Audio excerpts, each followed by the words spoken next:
যেই কথা সেই কাজ। আজকের মিশন ছিল ইলিশের পিকনিক, আর ইলিশের পিকনিকটা কিভাবে সম্পূর্ণ করলাম সেটাই তোমাদের সাথে শেয়ার করব। So hello everyone, welcome to my new vlog. এই পিকনিকটা ছিল মূলত আমাদের ফ্যামিলির পিকনিক, আর সাথে ছিল আমাদের একমাত্র কোরিয়ান ভাবি। পিকনিকের মোট সদস্য ছিল 5 জন, আর সেই জন্যই আমরা 5টা মাছ নিয়েছি। মাছটা আমি সুন্দর করে কেটে ধুয়ে পরিষ্কার করে নিচ্ছি। আজকে আমার ক্যামেরাম্যান ছিল ভাবিদের একমাত্র দেবর। প্রতিদিন আমি তার ক্যামেরাম্যান হই, কিন্তু আজকে সে আমার ক্যামেরাম্যান ছিল। মাছগুলো ধোয়া কোটা শেষ, সুন্দর করে রেখে দিয়েছি। এবার এটা মেরিনেট করে রেখে দেব। যেহেতু মাছগুলো ফ্রাই করব, এজন্য মেরিনেট করে রাখলে ভিতরে ঝাল মশলাগুলো খুব ভালোভাবে যাবে এবং খেতেও অনেক স্বাদ লাগবে। আমাদের খাবার মেনুতে ছিল ইলিশ মাছের ফ্রাই, লেজ ভর্তা, আলু ভর্তা, আর হচ্ছে তোমার সর্ষে ভর্তা। মাছগুলো অনেকক্ষণ মেরিনেট করে রাখার পর এবার সুন্দর করে ফ্রাই করে নেব। বড় বড় ইলিশ মাছের ফ্রাই খেতে কিন্তু অনেক মজা লাগে। মাছগুলো এক এক করে ডুবো তেলে ফ্রাই করে নিয়েছি। একটু পরেই কিন্তু আমাদের মাছের ফাইনাল লুকটা দেখতে পারবেন।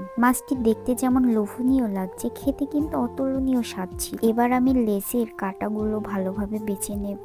আমাকে খেয়াল রাখতে হবে যেন কোনো কাঁটা না থাকে। পাশে আলুটা আমি ঠান্ডা করতে দিয়েছি, আর এইদিকে চলছে সর্ষে। কে কে সর্ষে ভর্তা খেয়েছেন অবশ্যই কমেন্টে জানাবেন। আমার সব ভর্তাগুলো প্রায় রেডি, আর এটা ছিল আমার শ্বশুরের প্লেট। সর্ষে ভর্তা, আলু ভর্তা, একটা আস্ত মাছের ফ্রাই এবং সাথে ছিল লেজ ভর্তা। সর্বপ্রথম আমার শ্বশুর আব্বু খাবার খেয়ে রিভিউ দিল। খাবারটা আসলে অনেক স্বাদ ছিল, সাথে ভর্তাগুলো খুবই স্বাদ ছিল। এটাই ছিল আমাদের পিকনিকের ভিডিও, আর আমাদের পিকনিকটা কেমন লেগেছে অবশ্যই কিন্তু কমেন্ট করে জানাবেন।